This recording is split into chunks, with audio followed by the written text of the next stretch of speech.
Hello?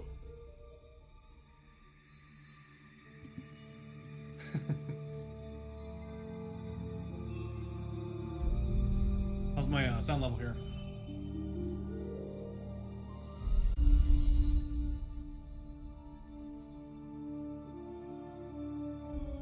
Testing, test.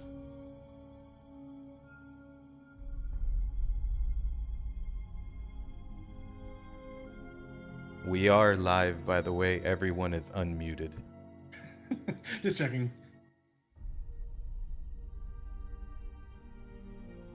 I think Owyn is Yep. There he is. All right. Let's see. So chat is going. I can hear you guys just fine. And whenever you want to start. All right. Well, it's been a while since we've done one of these. I haven't jumped on here and said hi for months. Used to do these so often and then got a little busy. Oh, this is Owyn. I'm joined by Luthius and Expo, who I think is going to just sort of be our cameraman. He's also going to step in and moderate too if things get out of hand. Yeah, if we Yes, drop our gloves and start punching each other. So let's see. Yeah, it has been a while, hasn't it? Yeah, months. Months. Years. It's been a lifetime. It's been a lifetime since we've done one of these. So we can probably flip to the first slide. Basically what we're going to do is run through everything that we have in the works. We spend a lot of time talking and bouncing ideas back and forth and coming up with concepts and dreaming about the direction that we want to take Outlands, which after 3.5 years is getting to be a bit more of a challenge, seeing as we've overhauled basically every system that we have on the shard at this point. What? But I think we've got some things that we still have up our sleeves that we can share with you today. Yeah, I think just to keep in mind too is that if you look at our past dev pipelines, probably that represents about half of actually what goes out during the year. I mean, like if you look at the most recent one, even all the expansion stuff and then necromancy and chivalry, like all those things weren't even part of the actual pipeline. So this doesn't really encompass everything that's going to happen, but this is kind of just for us at least, a focal point on what things we definitely want to hit on. Stuff's going to come up that we're going to say, oh, that's a good idea. We'll just kind of, we'll create it as it happens. But this is definitely stuff you guys should probably most likely expect. Yeah, you are right that the expansion wasn't even there, huh? Yeah. Well, I said before there was stuff on there that I was purposely keeping hidden, like the necromancy and chivalry stuff. I had been planned for, /kicked around for over a year up to that point. So that's just something where I didn't really feel comfortable putting that in the dev pipeline until we kind of figured out whether or not this was actually going to work or not. So there's definitely going to be more things than this, but yeah, these are things that we're feeling a lot more confident about doing and comfortable with, kind of like at least showing people preemptively. Yeah, I think this kind of serves as the syllabus, for what we have coming up, and we definitely fit things in between. For example, the Thief Overhaul that just came out the past few days is something that I don't even think was on the last pipeline, or really something that anyone was expecting. I think it was on there, but it was mostly just kind of a footnote, sort of like, yeah, we're gonna look at Thief stuff. That's right. It didn't have the same sort of scope, like grand scope that it. I mean, there's still work to be done on it, but yeah, it kind of ballooned a bit more than the initial concept of just like, yeah, we're just gonna tweak the stats around a little bit and things. So. You mean you did an in-depth system? I can't believe it. Shocking. Yeah, well, I even stopped myself from delaying it by adding in more shit at the end of it, where all the blue stuff at the end. I decided, yep, I'm not going to do what I normally do, where I keep on extending something forever. So yeah, it's mostly because it relied on me and I didn't get anything done. So there you go. To a degree, but I don't know. I think I'm growing as a person, as a developer, at least by telling myself no occasionally here. As a team member. Yeah. Oh, I think we're going to dive into PvP right away. I think that's what we've sort of left untouched for the longest, and I think is where your focus is going to be next. So coming off of the Thief Overhaul, the two main things I think that you're going to bounce back and forth between are dungeon overhauls and PvP updates. So if you want to Yep. jump into skirmishes, I'll let you take that away. Yeah, so the skirmishes. I've been kind of bouncing around with various people in private messages and a little bit on the. We have a Corpse Creek forum channel that we've been kind of bouncing around ideas for a while, and there's definitely a contingent of our player base who wants more field PvP, more stuff that's less reliant on strict event rules. So the skirmishers idea kind of came about as a between me and CLX talking about some sort of a overworld type control system where players have a lot more room to move around. There's less, like I said, less restrictions on things like fields or spells, or even less restrictions on gear. So like things like, players will drop their gear on death. And the idea is that so one of the other criticism we have is that because we have a PvP rotating schedule, which every hour there's half the hour has some sort of event going on. That means the last half of the hour for people who are PvPers, there isn't any sort of dedicated system going on. So the skirmishers, the idea with that was that the last 20 minutes of every hour we have some sort of a world-based control system that players can fight over. And then the idea I had was basically trying to find 24 locations in the overworld, just so that every hour there's some sort of new type of contestable location that changes a little bit. So each location is a little different in terms of topography, in terms of the things you need to be aware of, and so I think the basic idea is that it's sort of a King of the Hill type of event for global war guilds to control. We still need to. This is you can see on the list that the status on it's 25%. It's kind of mostly at this point still conceptual, aside from some locations I picked out. There's a Gump example, but in general, the idea is to have some sort of overworld contestable event that happens that players can fight over, and we still need to figure out the rewards and stuff. But we got you can kind of the Mump Guild and the Dumb Guild, the Test Guild. Well, it's because I usually That do made me laugh, LTG, too. which is Luthius Guild, which is just Right. a joke thing, and then I was thinking, crap, I need more names. Like I need to do more to That show made different me guild chuckle. names. So I was just thinking like Gumps for Gump editing, and then I just kind of You need the Win Guild, my guild, on there. Alas, probably not winning very much. Okay, I didn't realize you had it. Oh yeah, I get it. So, so that's kind of this joke concept. It's going to get reworked. I'm sure it's going to get a lot of feedback from people, and I'm sure it's going to get fine tuned and probably, we'll see what happens. But conceptually, we want to create something that's a bit more overworldy and free flowing with it's going to be all mounted, so a lot of movement, a lot of kind of what people are hoping for in terms of classic field PvP, but a little more, giving at least a little bit of context or things to fight over. Definitely. I think one of the main goals of this system would be to get more people flagging orange, because right now the global war system doesn't necessarily have that motivation. So if we're encouraging people to flag for global war, and this is the system that they have to do it in, then we might see more organic open world fights around that. Because just because this is taking place for 20 minutes doesn't mean that the fighting has to stop. Those encounters can take place and then they can carry on throughout the world with appropriate flagging. So I think that's one main takeaway from that too.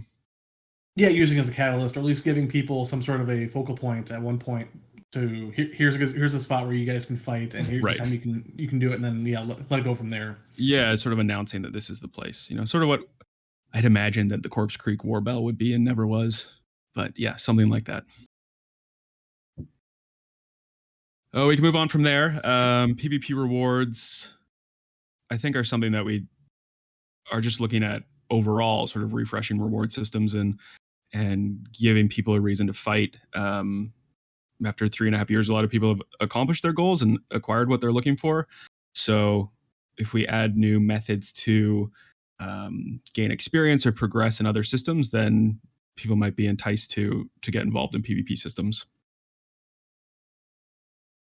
Yeah. So it's a lot of also I think so. There's in terms of rewards, I think we still need to do a little more research, finding out exactly what PvPers want, because the things that PvPers want does kind of vary from what some of our more PvM players want. I think also there's a little bit of people also want some sort of a control, like something that you can say that we currently control this. And so you both get bragging rights, but also some sort of material rewards or titles and things. But yeah, I think we're in general we're going to do a lot of focus testing to find out exactly what sort of things PvPers really want. One of them definitely though is to also try to give PvPers opportunities for experience. So things like the aspect system, mastery chains, things that for them they don't have a lot of time to spend on that kind of stuff. So at least give them some sort of opportunities to gain that through PvP events. I think it kind of covers that for the most part. Yeah. Again, it's going to be fluid. We're going to be working on it. So we don't have anything set in stone. A lot of it's going to be based on what we get from feedback and in terms of what we see are long-term bottlenecks for PvPers sticking around and feeling like they have an end game or some sort of way to keep gaining. Yeah, I think those conversations will be interesting and sort of ongoing. You know, we really briefly opened it up on the forums with the new Corpse Creek subforum where our PvPers could hop in and, you know, form sort of valid opinions on what they're looking for or what they're hoping for out of a PvP system. We have a lot to go through in terms of those ideas. I know you've been really active in that discussion, and there's a lot of, you know, disparate ideas even within the PvP community about what they're looking for or what they're hoping for out of a PvP system. But I think we'll try to do our best to introduce some things that are new and exciting and scratch the itches that people are pining for. Mm-hmm. And this has kind of come up a few times, and I'm still on the fence about it. There's been discussion or requests for sort of like PvP enhancing items, and that's one of those things where I'm still on the fence about, just because I think this is just for me a design decision. Most of the items and bonuses that players get, I really keep separate from PvM and PvP, mostly so that there's a equal footing. So if your example, you know, in an arena setting, and if some person starting out from you has a 20% damage bonus or meditation bonus, you're gonna feel like this is you know, I really don't have a chance here. And I feel like if there's PvP items that are giving people right out of the gates a giant bonus compared to somebody else, it's going to keep new players from joining. It's going to make a lot of people, you know, not really wanting to take on a Zerg that all has giant bonuses compared to them. That's just, I mean, I'm just kind of tossing that out there just because that's come up a lot. So that's something I'm going to think about. Yeah, I think people are really engaged by the progression systems that we have for so many other aspects of the game, and they're saying, you know, they're recognizing the success of that and hoping that there's some way that we could come up with progression systems for PvP.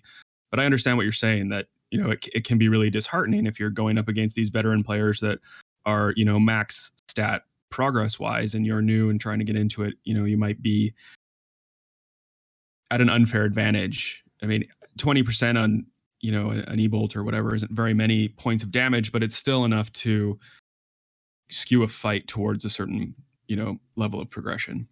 Yeah. So yeah, there is, yeah. It's almost like it needs some sort of atrophy. You know, if you're not active, you decline rapidly. So you have to stay active, which would encourage participation and people online and, you know, contesting things and taking parts in events.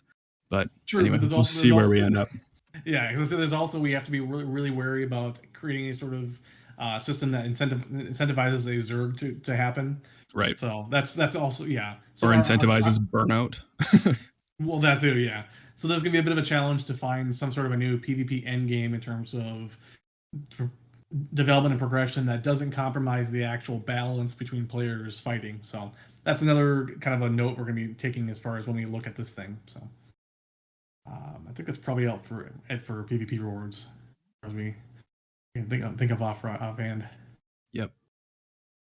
You can talk about factions. Well, okay, so I don't have a whole lot to say on that, but mostly we're going to relook at Global War. Global War was kind of mostly meant to set up as a just general flagging system. There really wasn't a lot of, I mean, really the only construct for it was that you had a Global War score that if you kill somebody else, you can steal their points, and it was mostly bragging rights, but we really haven't followed up much on that. The problem though is that with I got a lot of requests for people asking what sort of rewards can we get from it. The problem is that if you have a system that's always on and you can steal points from anybody at any given time, what's to stop people from sitting in a corner island in the middle of nowhere, killing each other, and just racking at points? So that's kind of our challenge, is finding a way to make Global War interesting and have some sort of rewards to it, but isn't exploitable.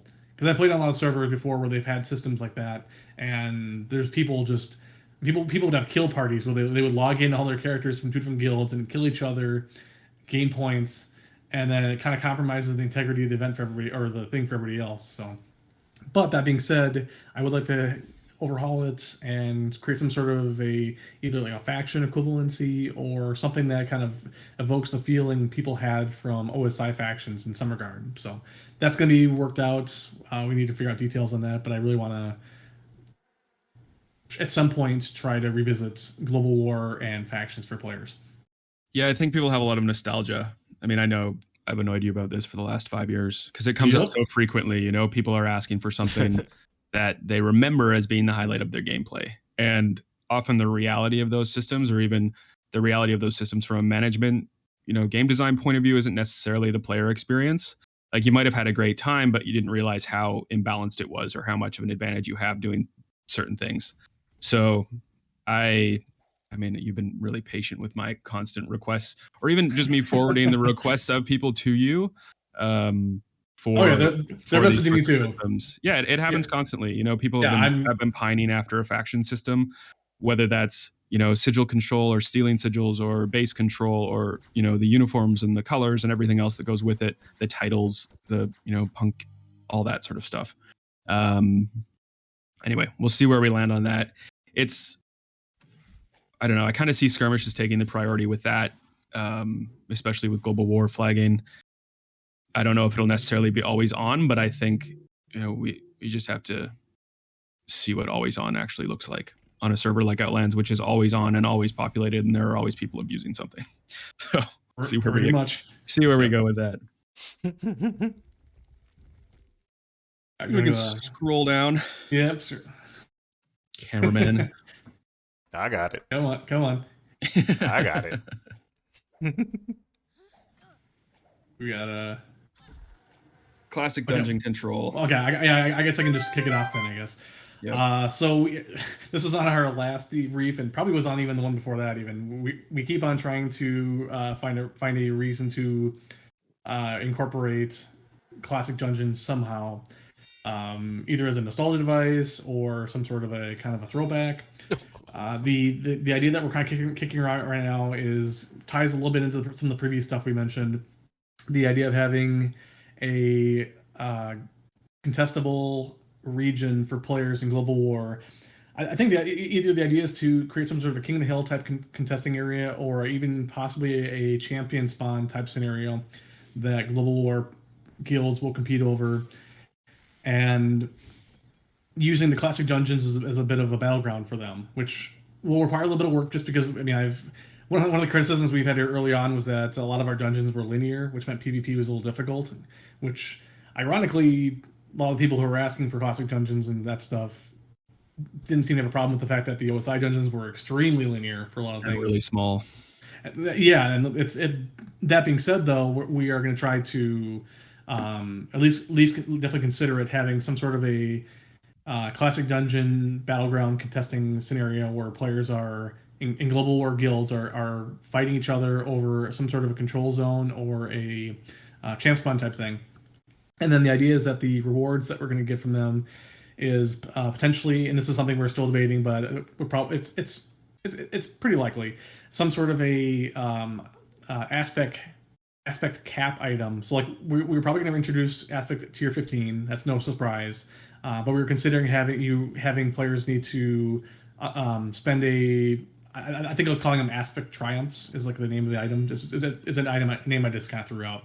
But you also need to spend a aspect triumph, which you would get from a PvP event like the classic dungeon stuff. So that would kind of serve the idea of power scrolls a little bit. I definitely don't want any sort of scenario where you have power scrolls where the entire end game for players is bottlenecked behind PvPers.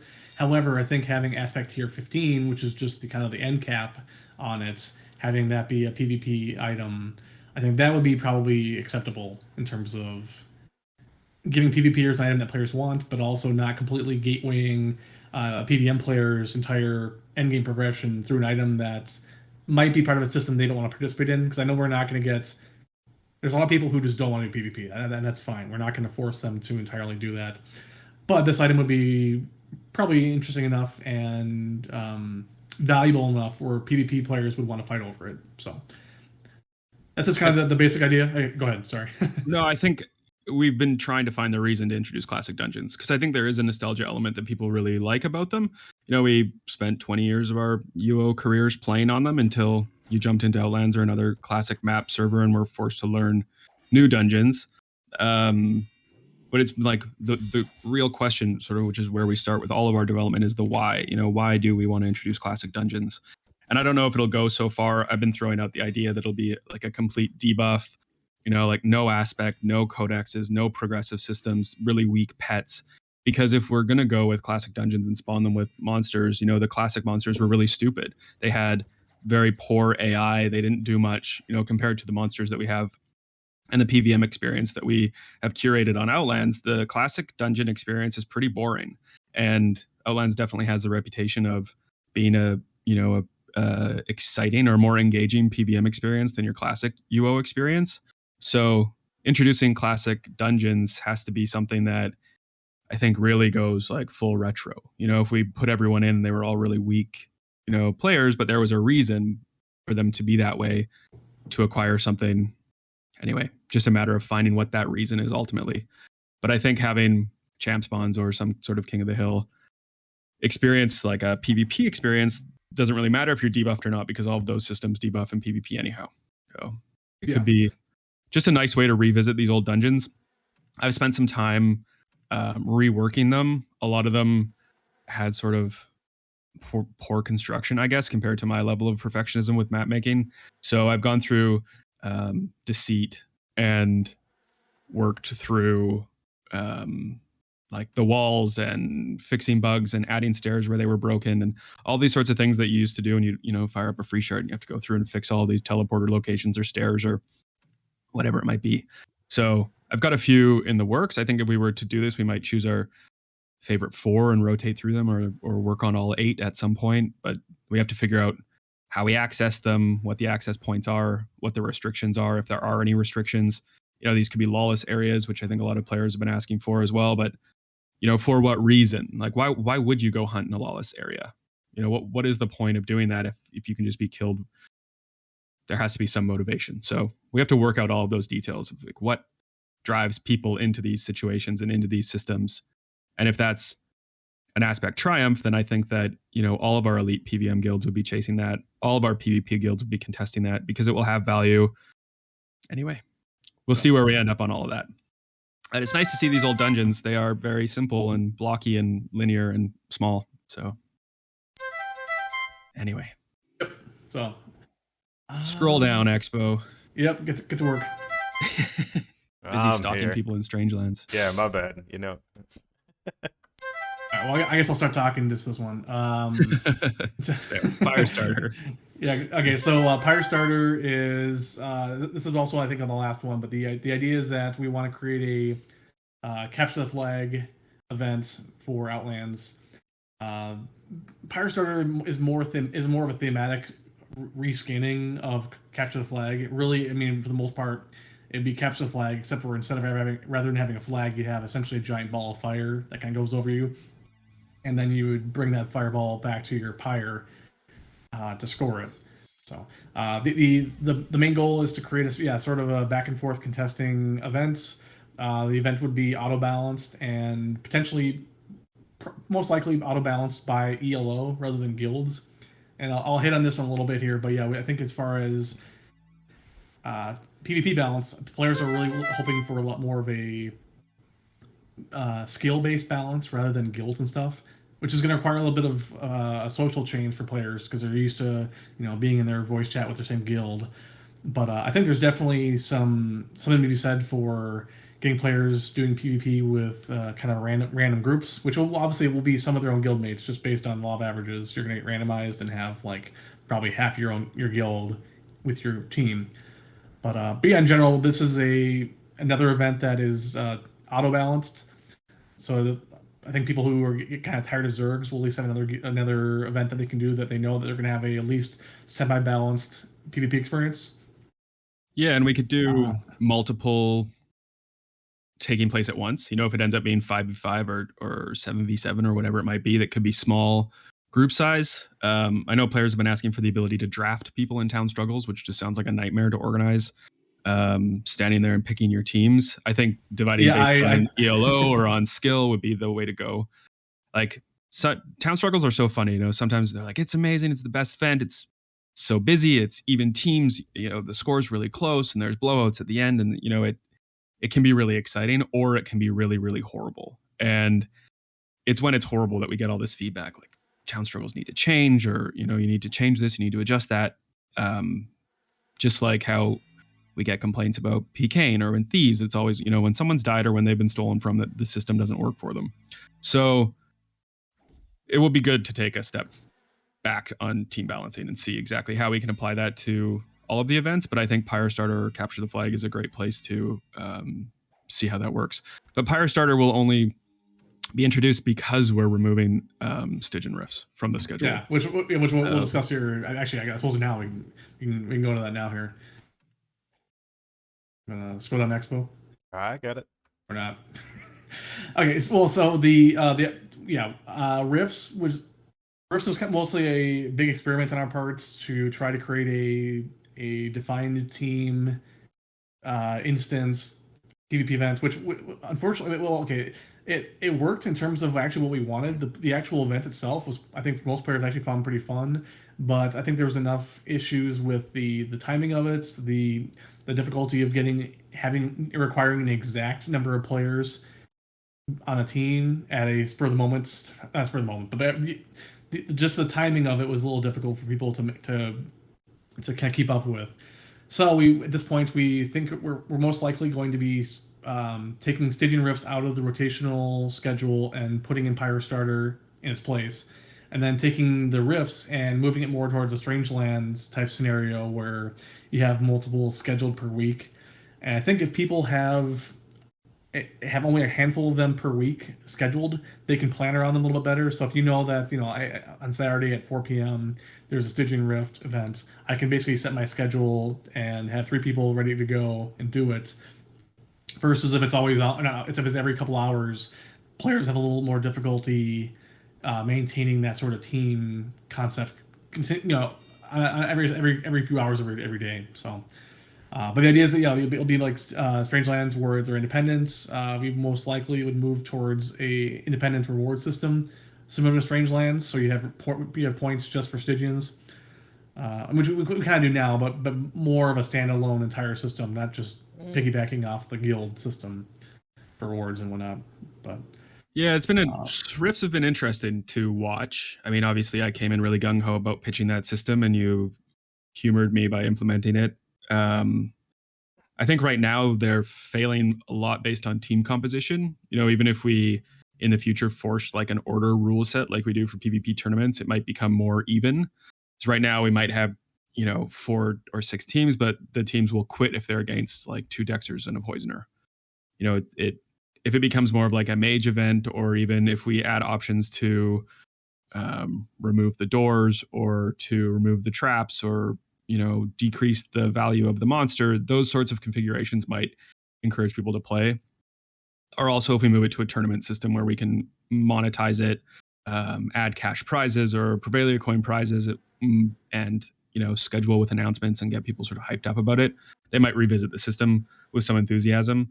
But I think in general, similar to how people are pining for nostalgia, I think a Capture the Flag system would probably see a wider audience and would be more successful in that regard. Oh, I know I looked at the numbers. There's like 700 plus participants for dungeon flashpoints and town struggles, and Corpse Creek contest has a few less because it's a bit more of a, you know, open world idea, but Rifts really has poorer participation out of the PvP events. So the data says it's not working and it's not as popular. So something like Capture the Flag, Pyrostar will probably be better in its place.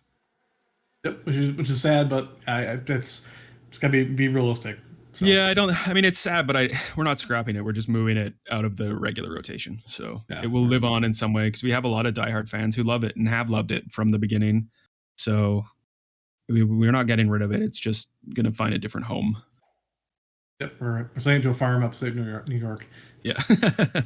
No, I'm kidding. Retiring. Yeah.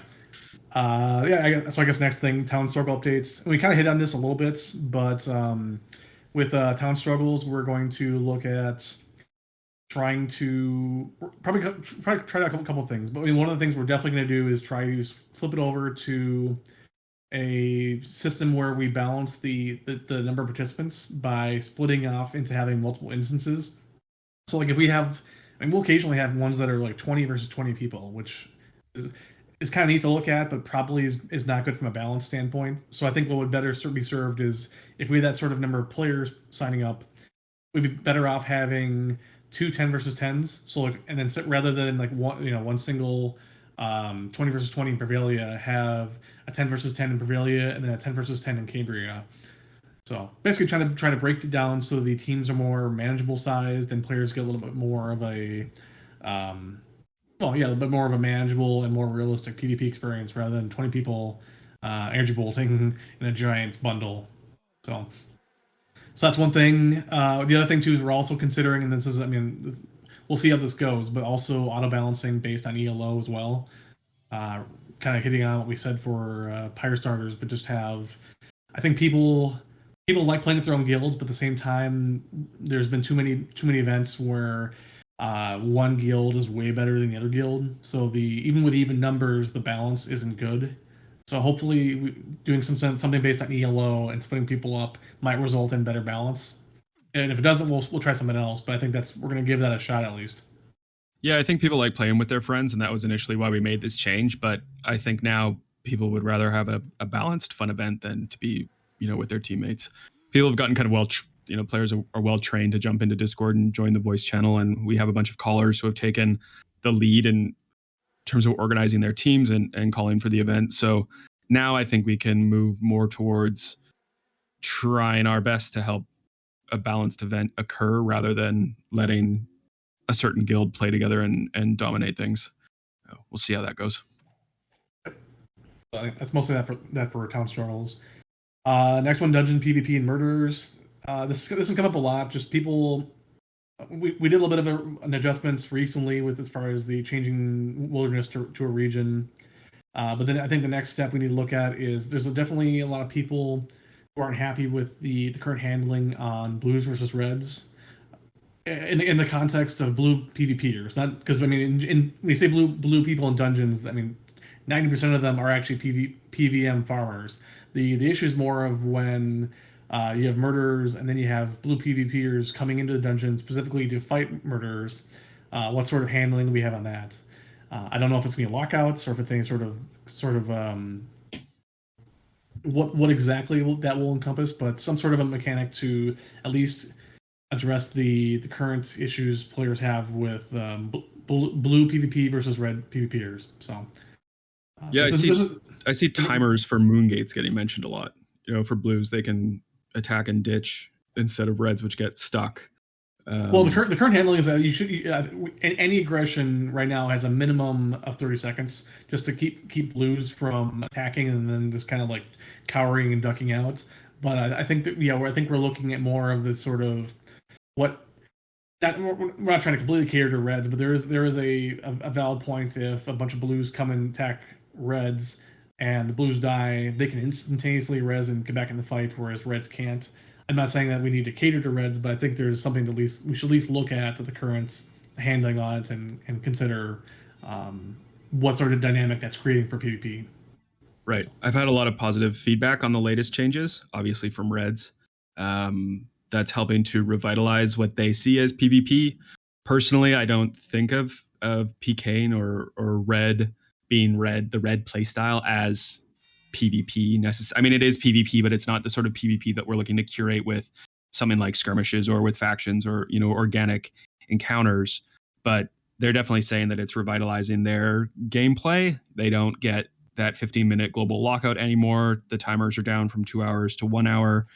One thing that we've also talked about doing is adjusting the penalties based on where they die to encourage them to go deeper into dungeons to fight more of the elite player base. So, encouraging Reds to get down to level 3 of Shadowspire Cathedral, whereas right now they might stay on level 1 and just pick off new players, or, on early level dungeons elsewhere, players that are training skills. So motivate them more towards, less new player killing, less gathering killing, less skill training killing, and put them more into, send them after the people that can afford to die, basically, that won't be driven away when they do die. Oh, maybe lessening penalties for lower level dungeons, but we'll see where we end up on that. Yep. And then notoriety and flagging, just in general, kind of overhauling the current handling for our contested stuff. So like contested bosses, there's a lot of notoriety wonkiness where people feel like they should have flagged orange when they left, or they didn't, or vice versa. They were attackable and they shouldn't. Just the code on that needs a bit of an overhaul, just to kind of give to make the contested bosses work better. Probably some of the dungeon flashpoint stuff where there's a bit of a also having visual indications when there is a contested boss going on in a boss room. Just give people a little bit of more of a heads up. More of a heads up. Yeah, more heads up and just kind of awareness. Even if they miss the message, they at least know what's going on. That's most of it. That we'll probably audit and relook at some of the other flagging stuff. But those are the kind of the main points we wanted to hit on. Yeah, I think something like, big flame strike animations on the teleport tiles into those contested boss rooms would be enough to show people like, oh, this boss is contested right now. Stay away. If you don't want to be involved or you don't want to flag, then get out of there. Yeah, if you remember the original Stygian Rift handling where we had the dungeon contesting thing, you had those dungeon rift nodes you had to run into. Yep. Each one of those had a little room that had a big flaming gateway that kind of showed you that those rooms were active. So something kind of like that, maybe. Yeah, I think that would make the most sense. So we'll work on that. Oh, and then let's see, next Dungeon Wilderness Rebalance. That's the end of PvP. Yeah. Oh God. we'll try to go faster from here on out. Yeah. But but PvP is definitely going to be one of our big focuses. Pretty much starting now. Since I got the Thieves Guild mostly taken care of, PvP stuff's one of the big focuses coming out here. So yeah, the next thing, Dungeon Wilderness Rebalance. I've been threatening this a while. We're going to relook at the current difficulty on creatures for levels 1s and 2, and in some cases level 3s. Most of the inhabitants of level 1s and 2s in dungeons were built pre-beta, or actually during beta. They're monsters that were set up back when liches were difficult for players to kill initially. So the general power scale of our players has gone up so much since the last 3.5 years. We need to go through and overhaul all of the monster difficulties, which in turn will adjust the gold accordingly. The gold we have for monsters drops based on a algorithm based on the difficulty level, which is a number you can see in the animal lore gump for each monster. So essentially, we would change the stats and skills to make the monsters harder, but then using the automatic algorithm, the gold amounts for those creatures would go up by comparison. So the general idea is to get players actually farming in level 2 for stuff. Level 1s will still most likely be newbies and players who are just kind of doing society jobs or something else. But the goal is to make it so that right now, our current scenario where players pretty much feel that the Ossuary 4, Nucera 3, and Shadowspire are the main farming spots, and then everything else is kind of worthless. Try to get away from that point and have it so that level 2s and 3s have some sort of value to them. Let's see what else we got in here. Oh, yeah. Also, go ahead. That'll go part and parcel with new dungeon levels. Right now we have Mausoleum 4 complete, so you can flesh that out with creatures, add some new monsters, and then I will continue to add level 4s to every dungeon. So Mount Petrum, Darkmire, Palma. I'll work my way through all of them. Yeah, I was like, can you name all of them? I hope you No, yeah, maybe not anymore. Okay. But the plan is to add more of that high level content to spread people out. Well, one of the main bones of contention that people have is that we're funneling them into certain areas, like you mentioned, and the monsters aren't spawning fast enough. So even if the content is hard enough, the spawns are too contested to wait for. It's kind of boring. So we're going to do our best to spread people out and give you more options to farm for. And, you know, like when a region bonus comes up, it will be enticing for you to go there instead of just staying where you usually farm. So that's the plan at the moment. Actually, I guess one thing back with the rebalance thing, which was the looking at probably doing an overhaul on the boss abilities, because right now both omni bosses and regular bosses are kind of considered underwhelming, other than the Shadow Spire ones. And then also look at redoing the boss results menu and tracking to track minions. So rather than just having players get their like mastery chain links for omni bosses based on boss damage, actually consider the minion damage as well. So I think there's a little bit of a kind of a gap between players who are really good at doing boss damage, and then the players who are managing minions aren't really getting compensated as well. So I think the idea is, or the hope is to try to make things a little bit more balanced, so different types of players can at least compete on that stuff. So that's all for that, anyways. So I think we'll probably see Mausoleum 4 fairly soon. It's done. When you get the creatures finished and fleshed out, we can introduce that fairly quickly.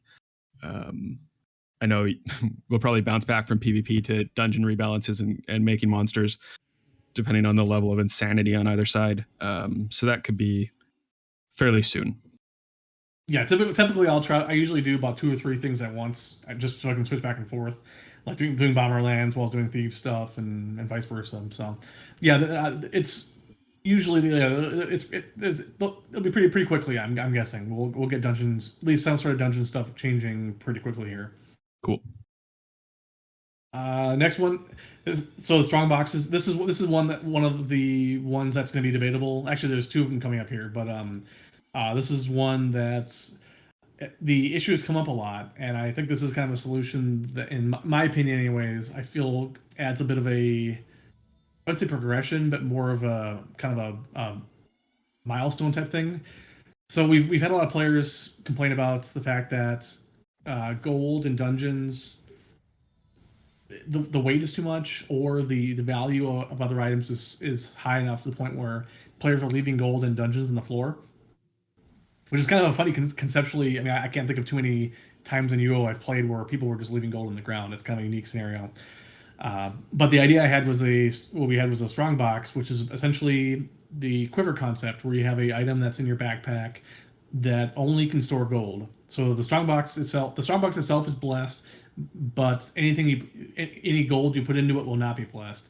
But the idea is that any gold you put into there will have its weight reduced by half. So it's kind of just the idea is it would be a pretty expensive item to make in terms of like probably 10 MCDs. So similar to like a storage shelf, where it's a item that for a player is kind of a big progression milestone item to acquire, but it also gives you some chance or a reason to pick up gold now, because you actually can carry some of it. So this is something that we were debating. It's not guaranteed to go in, but I think conceptually it gives players an option to actually loot gold for a change if they can actually carry it now. So yeah, I think so long as it can still be stolen, and on death, yeah, you know, if the player dies, the gold falls out of the strong box, then that's I don't see any reason why not to include something like that. So instead of just globally reducing the weight of gold, it gives players something to work towards. So. Is someone being arrested? Are one of you guys being arrested? That's not me. Okay. It's me. They're coming for me. You guys hear that? It's like yeah, it was kind of low. Oh. Yeah. I'm still here. Okay. All right. So on the well, 2 things here. Tameables. This is a real quick note, and this kind of goes back to the dungeon stuff too. Looking at boosting the 120 tameables, just because right now they don't really seem to have any sort of a. I don't say they won't have a purpose, but I think people like the idea that the 120 tameables at least felt a little unique. With the introduction of the underdog handling, that allowed players or the scaling from the taming bestiary, we basically made it so that a lot of tamables were actually usable now because it scales upwards. However, I think players, the original goal was that the the tameables above or below 120 were not going to be as good as the 120s. They were going to scale upwards so that they were usable, but not quite as good. But I think we still need to probably bump up the 120s a little bit to make them a little more iconic and a little more interesting. Anything other than Eldritch Drakes would be great. Sure. And obviously, we'll make Phoenixes good again. Yeah, that'll yeah. Throwback. Yep. And then also, I mean, this is just a general note: review of PvP imbalances.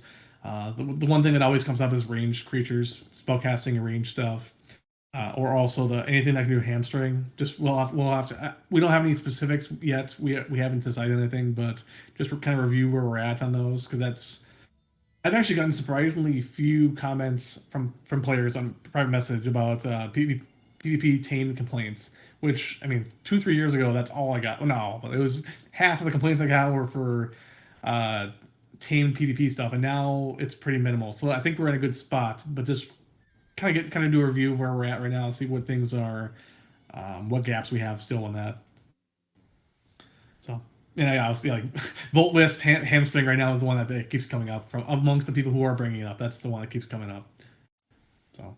But the next step is pack animals, and this kind of goes back to the dungeon gold thing. We are considering getting rid of standard pack horses, so pack horses and llamas in dungeons. And the idea is now having a pack oxen or pack ox that you bring into dungeons.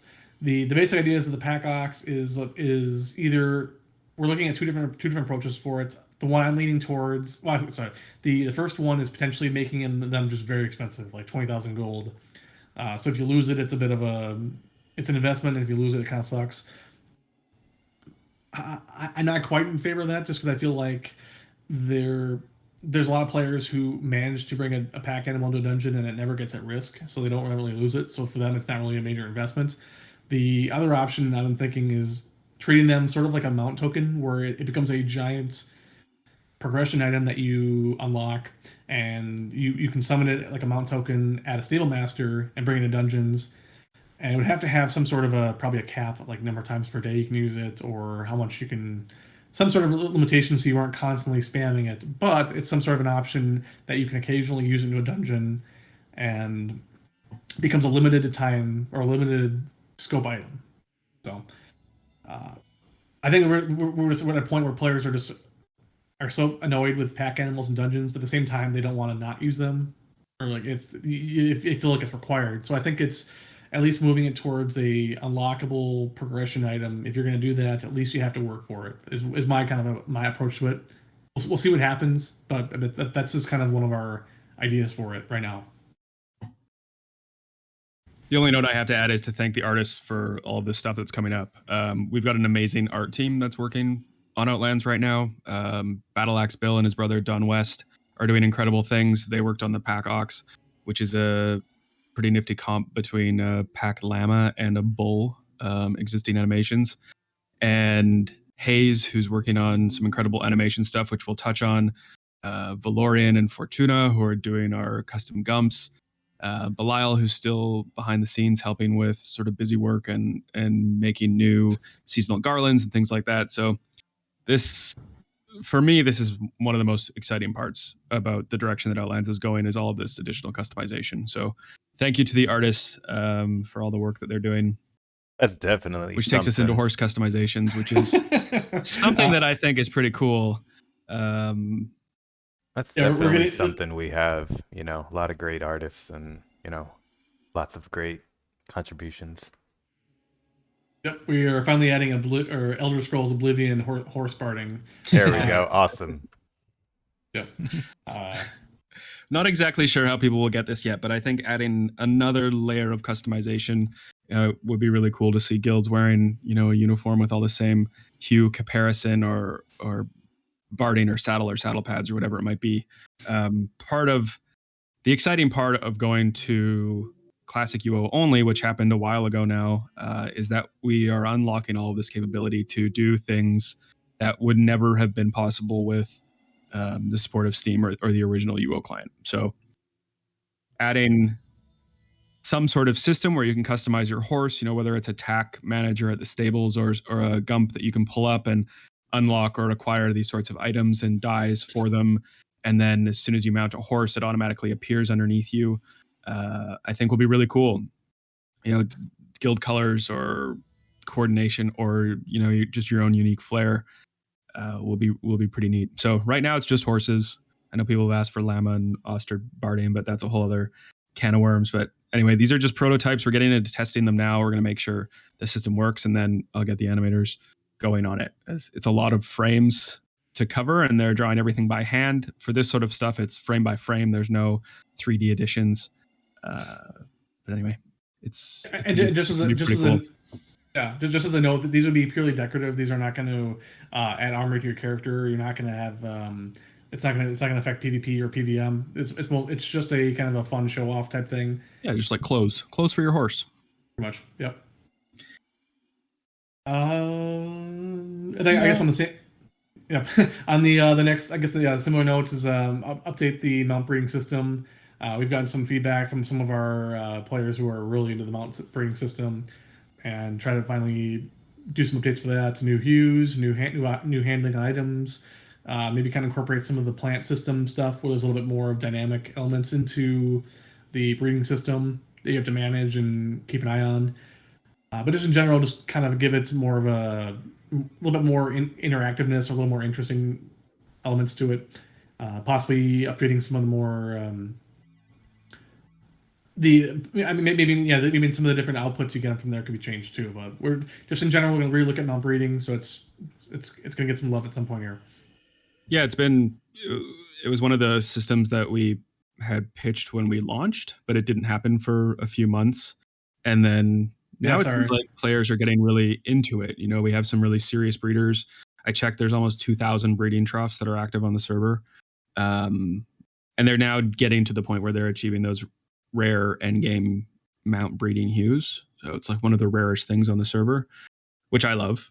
Long-term progressions, stuff like that. But I've had a new set of hues, like rarer than rare, ready to go for a while. So I think it'll be good to introduce that. I've also had the artists working on some new sort of like barn horse themed deco, home decoration, which initially we were going to use for the jousting tournament reward stuff, but I think it'll be better served as mount breeding enhancements, or Prevailing Merchant Gold Sync decorations for players to use around their home or their mount breeding setups. Lots of cool stuff visually coming there. New colors, new deco, just new stuff. So town invasions. Want to scroll down a little bit here? You just need to say town invasions, and then next. Exactly. Something that everyone's done and has a fondness for. It's not something we've ever really done. Generally, when we get 500 players in one spot, which is what our events tend to gather, performance takes a hit, and it's always really painful to sort of sit back and hear complaints. Oh, does it really? I would have never thought. I mean, that's one of the main reasons why we don't do large scale events as much as I'd love to, and players love lore. It's like, I need to take a Xanax and go on vacation while it's happening. Like, the best events are the ones when I'm on a plane and have no idea what's going on the server. But I think town invasions it could be something that happens regularly. A leaderboard, new reward systems, something for PVM players to flex their muscles in terms of damage done. Could just be like an ongoing easy addition. Also shake up a bit of the AFK players around town, do different thematic things, have monsters streaming into town or spawning out of nowhere. Just little simple additions. It's a simple system, but I think it's sort of low-hanging fruit in terms of development and excitement. Some servers, it's like that's their only content. They do invasions for every season. It's like, oh, it's an Easter invasion, it's a Halloween invasion. But I think for us, it could be something that's more scheduled or routined. Like Saturday invasion somewhere, whatever it ends up being. But yep. So just creating some more framework stuff for it to track things, kind of look in a similar vein to event score or server rank. Right. Which actually, real quick side note. I mean, this is just kind of a random note.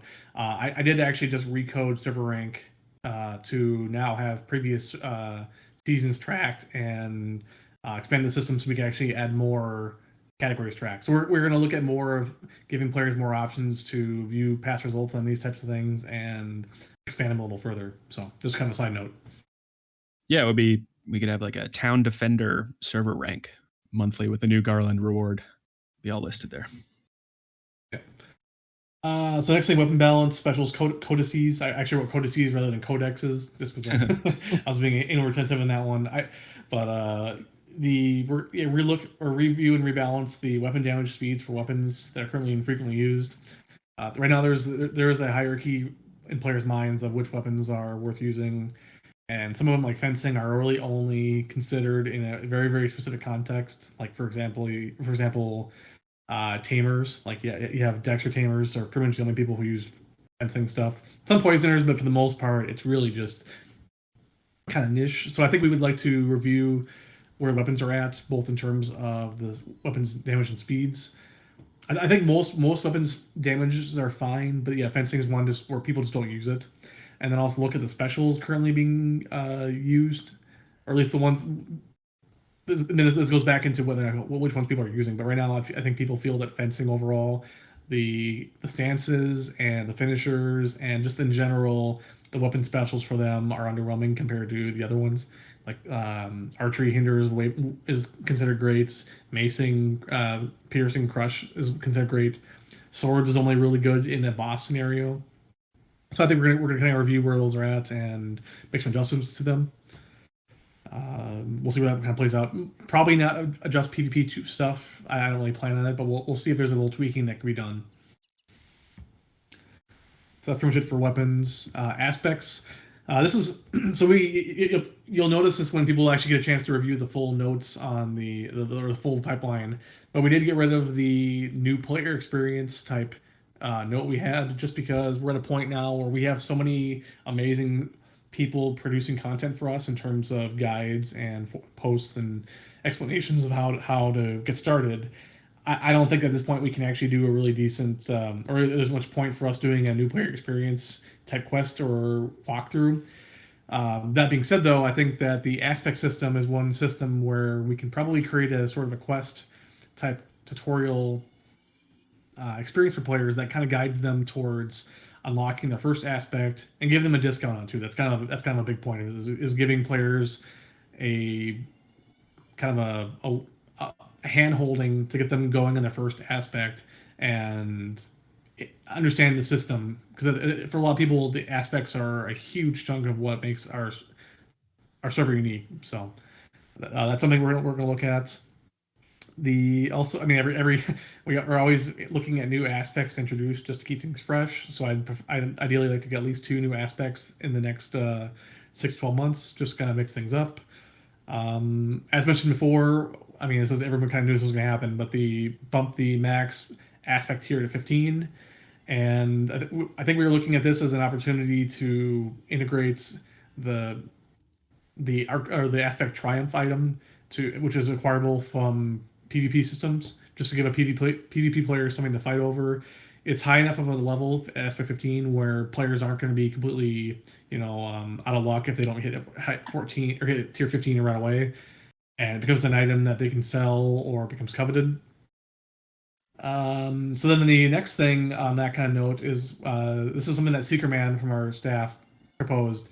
The idea that you could, if you hit tier 15, you have the option to reset to tier 0, and then in exchange for doing that, you get an aspect mount token from that mount. This is something that we're still considering this, but I think it's kind of an interesting concept that players can basically reset their aspect and restart the progression, the climb, in exchange for potentially interesting looking mount. Some of them you can kind of tell from the image. I just grabbed the straight up normal aspect hue. Some of them are a little underwhelming. Like I think Lyric didn't really show up very well. Lyric hue sucks. yeah. So I think the other one, I'm trying to think of the other one. There's another one in there where it looks kind of white and kind of underwhelming, but this is just kind of idea we're tossing out and playing around with. We'll see if it's something that makes sense, or it could be a little. I think most of them look okay. Some of them are a little out there in terms of colors, but I don't think it's any worse than some of the ones already currently going around. So we'll see what happens on it. But that's just an idea. Aspect interface. That's the next thing here. I forget who sent me this. I apologize. They sent me a private message about this. I have it listed in my Trello somewhere.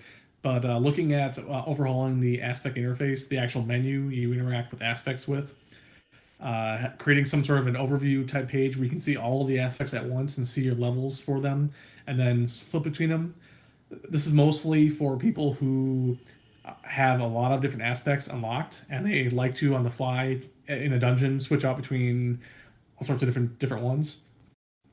So just kind of give people more opportunities to quickly switch between aspects, or at least kind of view them from a bird's eye view of here's what I got, just looking at things as a whole. So just giving players more options to manage aspects. That's pretty much it for that. Oh, there you go. So the next thing is a wardrobe manager, and the obviously Owyn will attest to how much he enjoys the clothing aspect of the Outlands stuff. I don't like clothes. Yeah. But no, at some point we have to. We're getting to the point where players are collecting so much decorative stuff. We kind of need some sort of a almost like a storage shelf type system to manage clothing, or at least give players the ability to create outfits, which would essentially be loadouts from storage shelves. So players can have their favorites. Yeah, this is just there'd be a menu where you'd be similar to the storage shelf, where you can see all of your clothing that you have added to it in terms of layers, in terms of hue options, and then you'd have an option to create an outfit and preview it on the paper doll. But this item would also have an in-game creature, so similar like a dockmaster or a battle trainer, that you can preview what the outfits look like in game, and then quickly switch between them. So just a general way to preview and manage clothing and store it all at one spot. Yeah, Hayes did this artwork. Pretty cool. And we also have the in-game animation. It looks essentially the same. They're just standing there, but it will be an accurate reflection of what the clothing looks like in-game, just like you said. Yeah, I'm not sure exactly when this will get implemented, but we've got all the bones in place for it now. Yep. Next one is Strangelands map expansion, and the idea there is that we've had the same. Strangelands has been around for about 2 years now, maybe a little bit more. I'm not sure exactly how much, but we've had the same map for the entire time, and I think it's about due that we have a new map for it, which a lot of the kind of the variability of Strangelands is where you end up, where things spawn at, getting just the placement of things matters a lot for the event. So the idea is that we're going to introduce at least 1 or 2 new Strangelands maps that are about the same size and scope. And then I'm thinking having a seasonal rotation for them would be kind of nice. Just so you can every 3 months you get a new map that you can become familiar with, and it changes up the gameplay a little bit. Gives just in general, just kind of let's mix things up. I mean, I think I'll probably do different monsters and different spawns, just to also kind of mix things up a bit. So you have to consider different farming factors for each map. But yeah, so that's the bulk of that really. It's not too complicated, but I think it should give some little more replay value to Strangelands. Yeah, I tried to stay in the vein of sort of repurposing Britannia. So one of those maps is sort of like an overgrown Trinsic, and the other is like a post-apocalyptic sand dune Britain. So there's a sense of familiarity, but not an exact replica. Isn't there one that's on New Gelm or New? I always forget to pronounce that. Wasn't that one of them at one point here?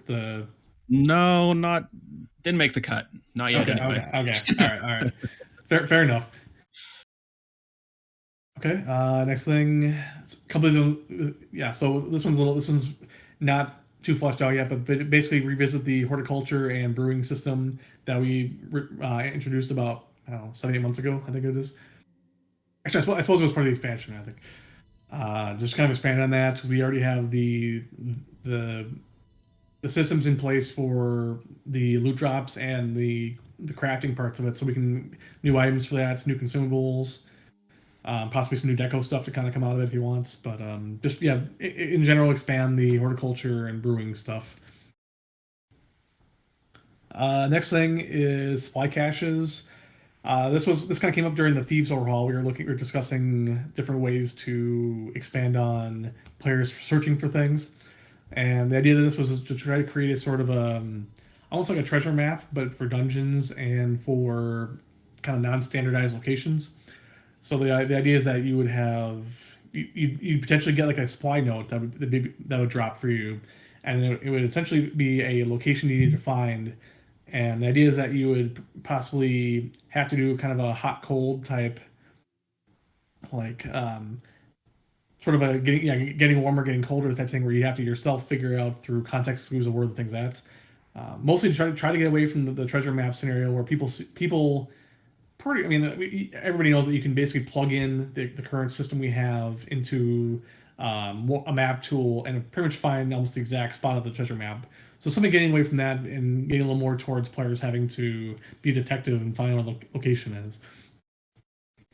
The actual rewards in that are to be determined. We haven't really figured it out. It was more of just an idea of a new way to approach a treasure map type scenario. Also to pair up with the detective lenses we added that were detected, and so that's most of that. Former Glories was a system that I pitched just randomly. We have a staff forum where we all kind of dump ideas and try to flesh them out a bit more thoroughly than just a random like, hey, what about this? There's one thing we talk about is I spent a lot of time on the map, and a lot of people don't utilize it because there's no real reason for them to farm those areas or to see the map itself. And a lot of them are ruined. So one of the ideas that I came up with was a system called Former Glories, where memories, like bottled memories, would drop, and you could consume those memories or take those memories to, like a magic fountain or something, and dump the memory into it, and it would spawn the former glory of a ruin. So something like a castle or a keep or, some graveyard or whatever that now looks really run down and overgrown. Once you consume that memory, then it will spring back to life into what it used to look like. So like a very pristine castle or a pristine guard keep or whatever it might be. And it would be spawned with a progressive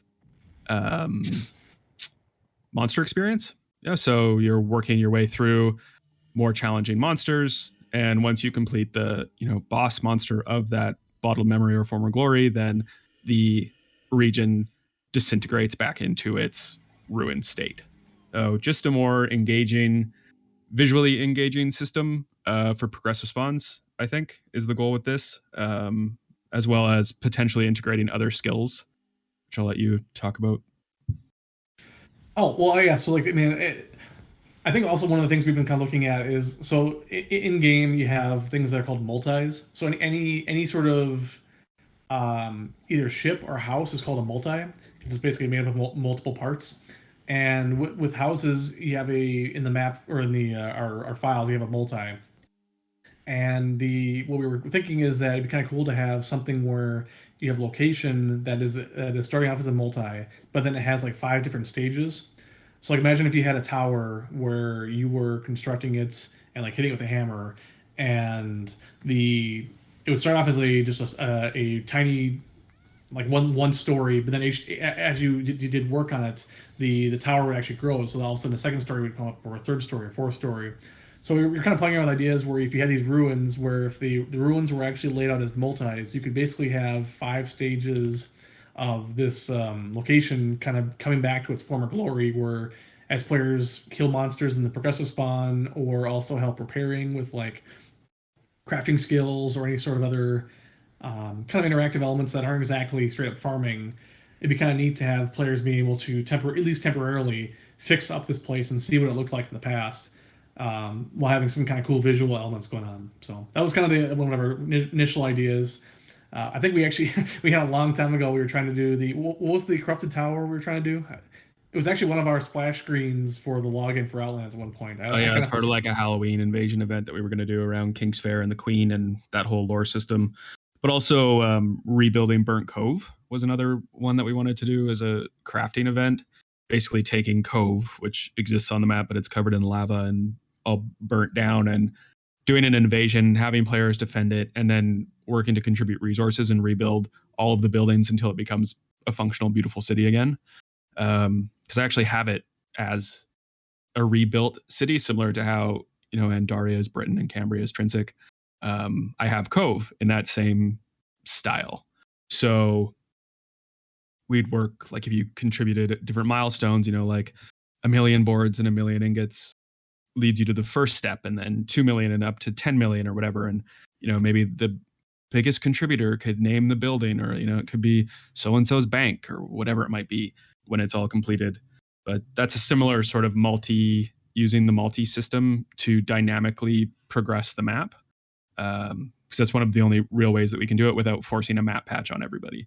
So the initial invasion would take place, clear out the monsters, and then a map patch would come, and it would just be all like foundations of buildings. Green grass would return instead of lava. Could be kind of a cool visual experience to rebuild the town. Anyway, it would be using a similar idea for Former Glories, but on a more dynamic basis, like daily or however often you drop it, or with your guild or whatever might happen. I imagine this being a group activity, not something that people are doing solo or triple clienting like they are with their treasure maps.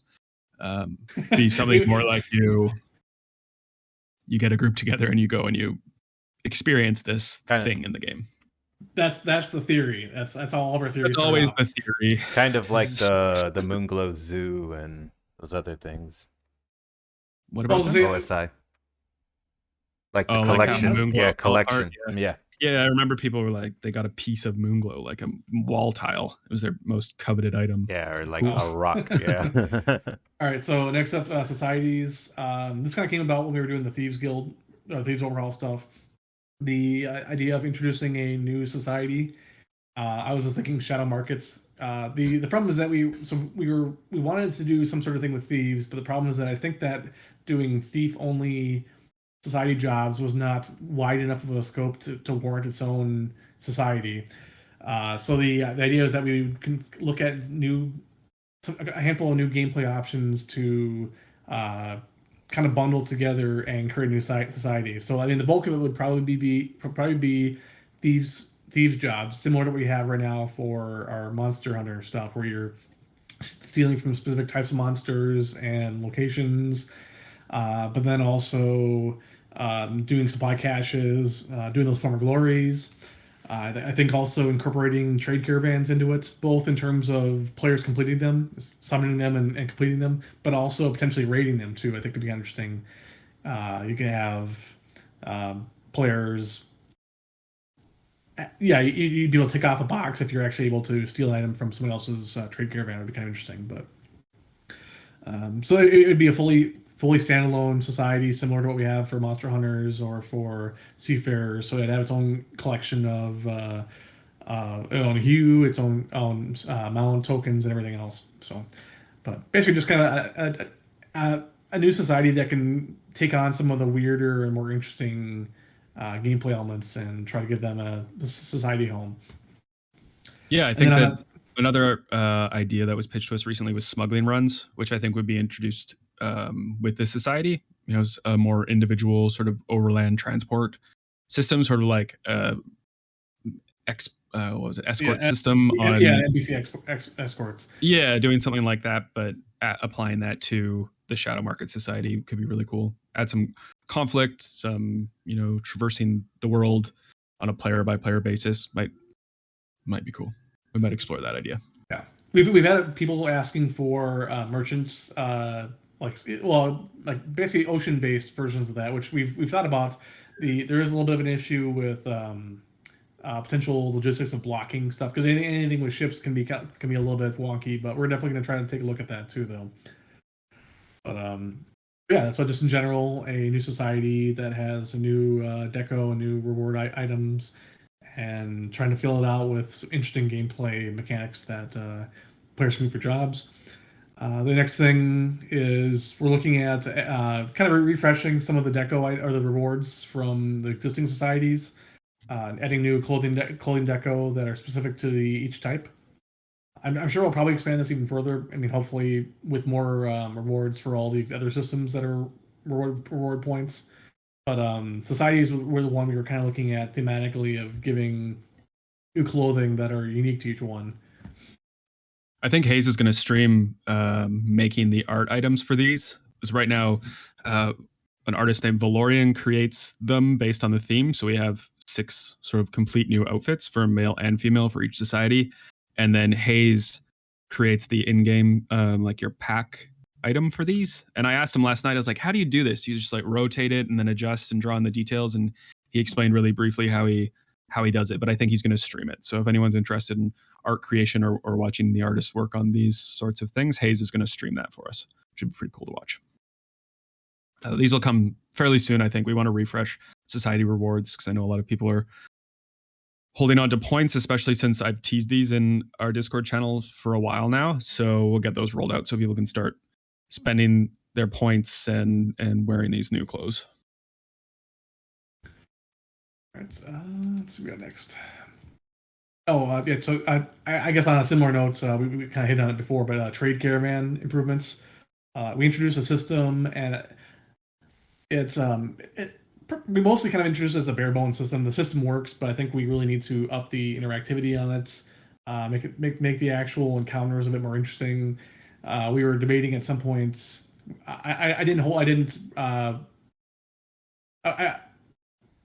teased it during when we were building it, but I didn't want to hold up the whole system from this. But basically, add some sort of interactive elements where crafters and players of different types of non-PvP or non-farming templates can contribute towards trade caravan to either speed them up or to tackle little encounters and things that happen. So to make them more interesting, and then also revamping the difficulty on them. It's the part of the problem is that the number of players who participate in them is so variable. Like we had players, we had guilds that were sending 50 players along with the trade caravan, and it was when the system was kind of initially intended for guilds of 5 to 10 people, ideally, to be tackling them.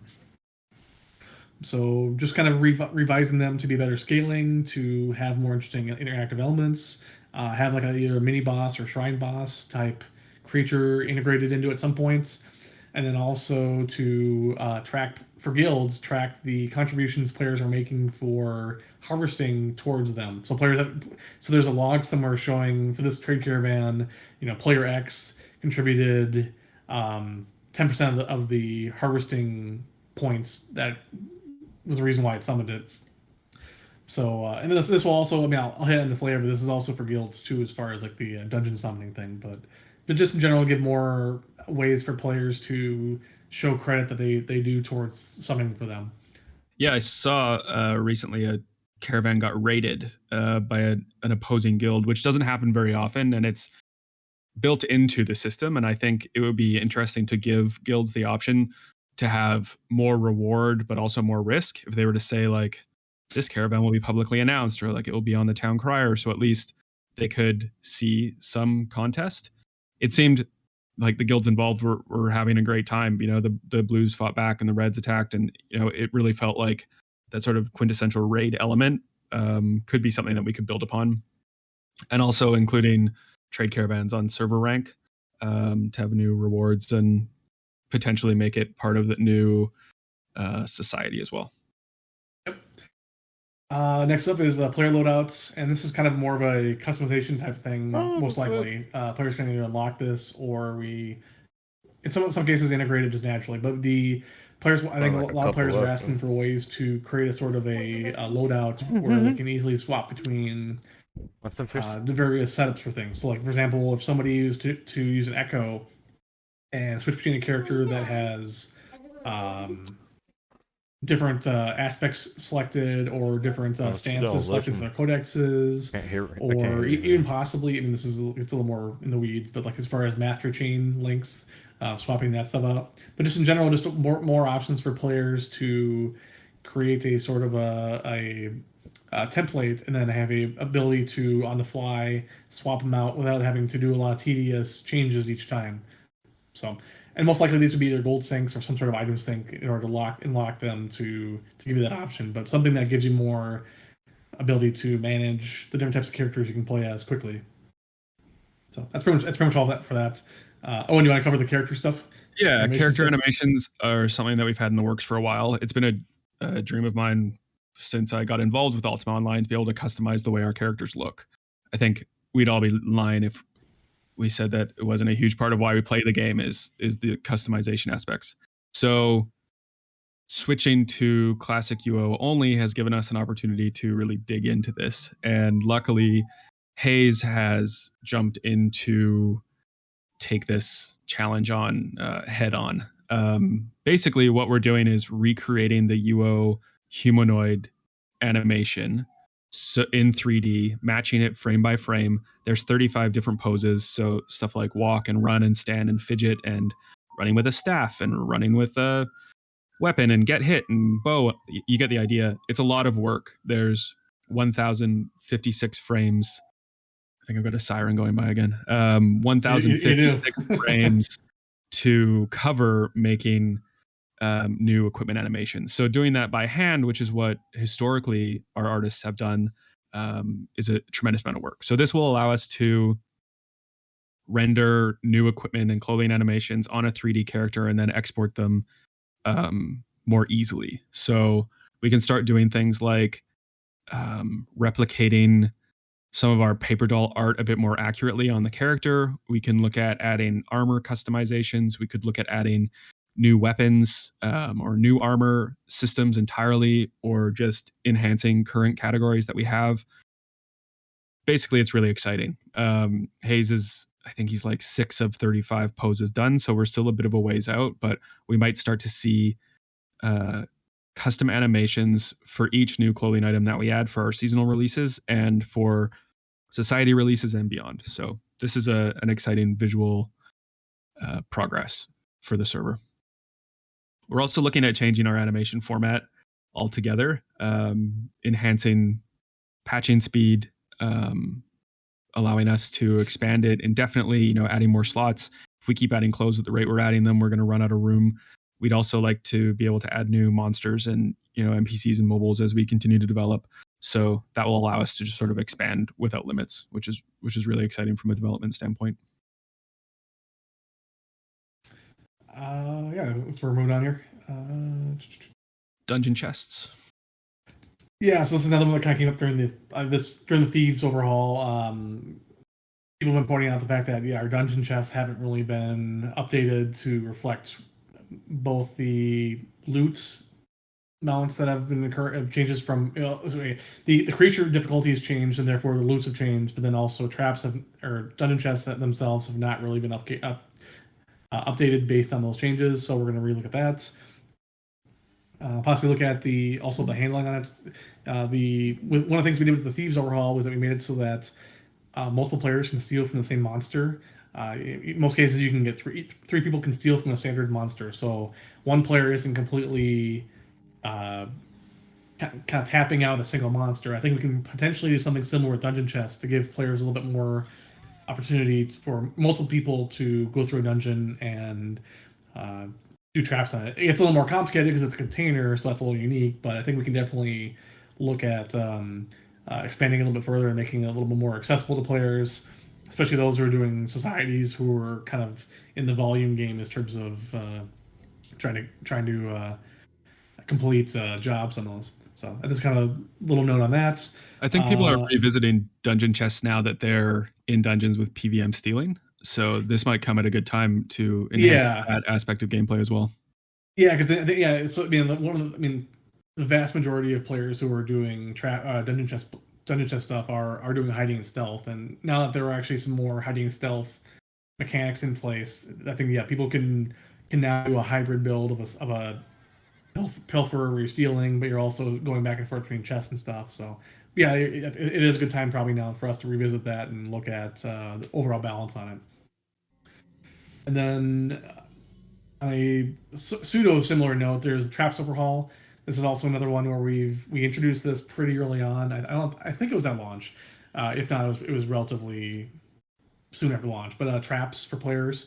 That's another one where the power scale on that hasn't really changed with the other changes that have occurred. Also, the general mechanics on it are a little wonky in terms of it's very front loaded because you can you can spit out a bunch of traps, and then for the next 3 minutes you can't not do anything. So I think there needs to be a little bit more of a rebalancing of how that works, both in terms of making it more viable as a consistent PVM template, but also at the same time we probably need to make some adjustments so that it doesn't have a lot of people have taken advantage of the trap system to completely nuke treasure map monsters. So like you basically just put on a bunch of traps and kill them all at once.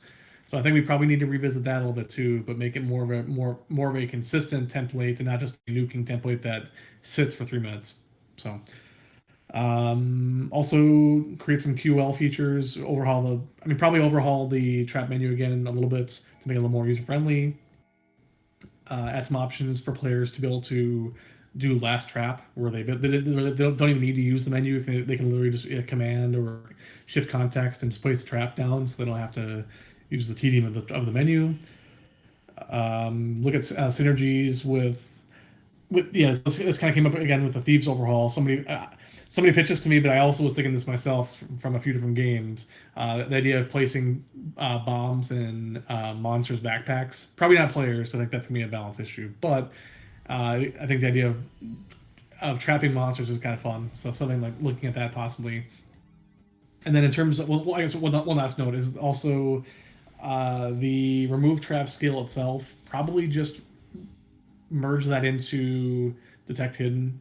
I think we did this at launch. We removed bow crafting just because it's such a narrow niche skill. It didn't make any sense to have that as a standalone skill, and we merged it with carpentry. I think we can probably take remove trap and probably just merge it into detect hidden probably, which would for some people I think free up skills or at least give them a little bit more leeway in terms of building. Also, I think that just getting rid of remove trap in general is probably just nice for cleanliness. So that's pretty much that for traps. I'm sure more stuff will come up. Also, yeah, like relooking at what traps are available, because right now there's really only a handful of ones that are used. So I think actually making some more context unique traps could be interesting, or at least reasons to use the other ones. Wands overhaul. Wands is another thing where we introduced it at launch, and the power scale of them never really kept up. Also, I think the utility of them really was only such that the ones that were ever worthwhile were the AOE ones, like Earthquake. And even then, it's kind of or Earthquake or Meteor Swarm. And even then, those were kind of iffy. So we definitely need to overhaul wands, and then also look at simultaneously look at the item identification skill, because that's probably that right now probably is the least worthwhile skill in the game. Actually, I think. I know people use it for in some cases for at home for traps or for IDing stuff, but realistically, it has no purpose for people outside of sitting in a house. So I think we definitely can overhaul that. And then also look at the fortune aspect of things, either if it needs to be overhauled or just kind of moved around a bit, maybe.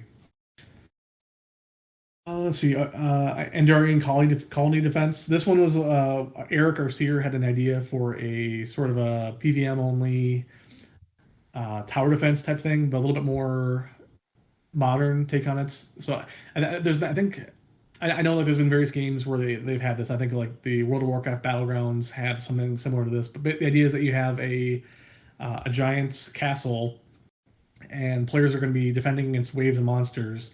But part of the event is going to be a combination of players doing various roles. For there'd be a timer where there'd be like 15 minutes of preparation, and then like 15 minutes or longer of defense.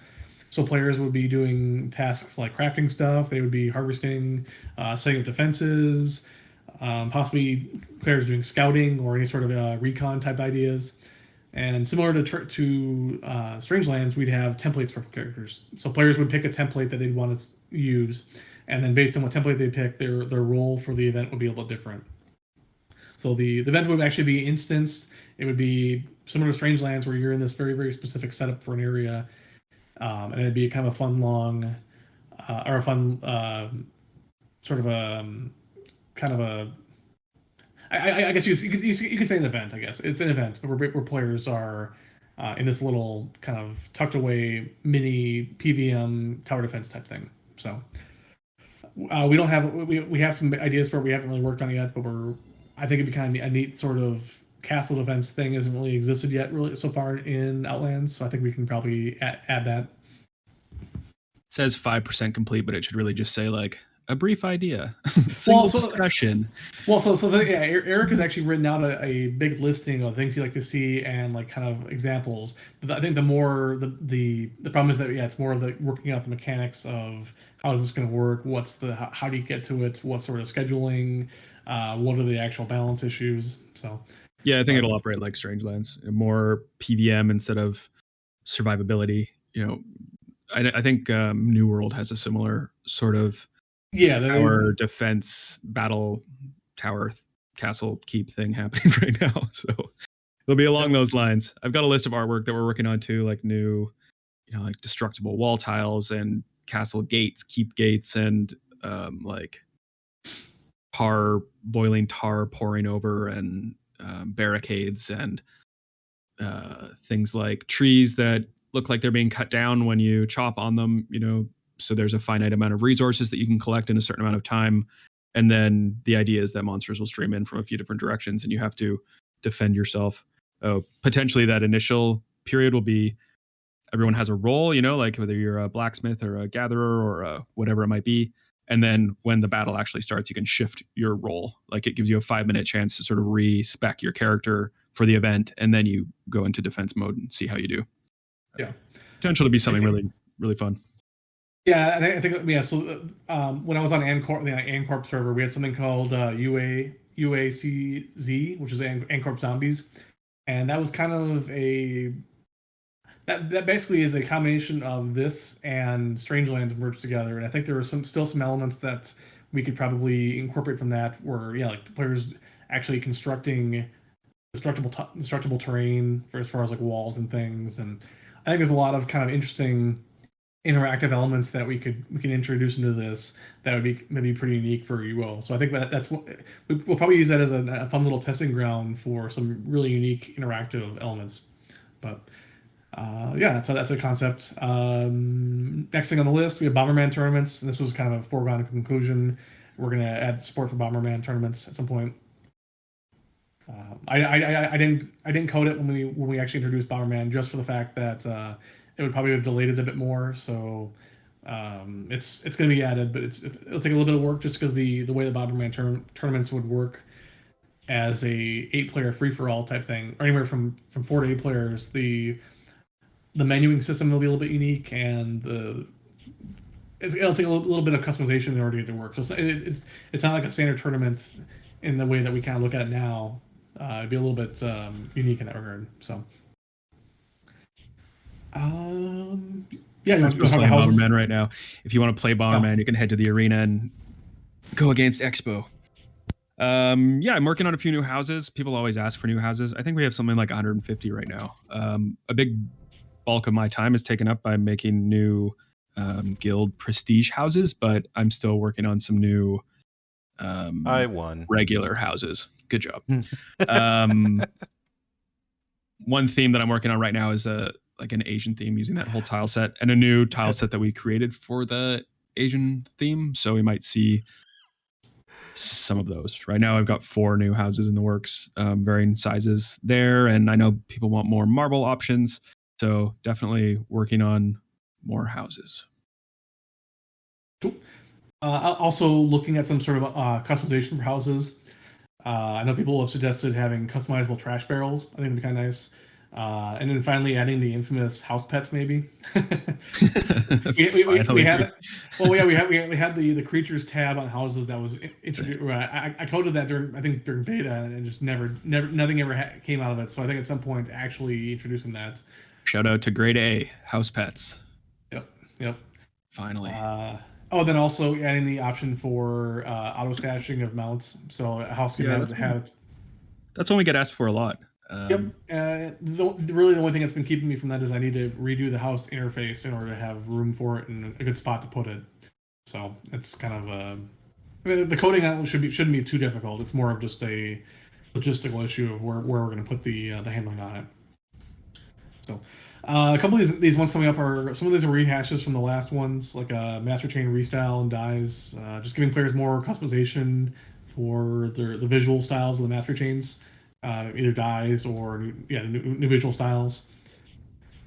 We did a craft. Was the Sawtooth one craftable or gold purchase? I forget.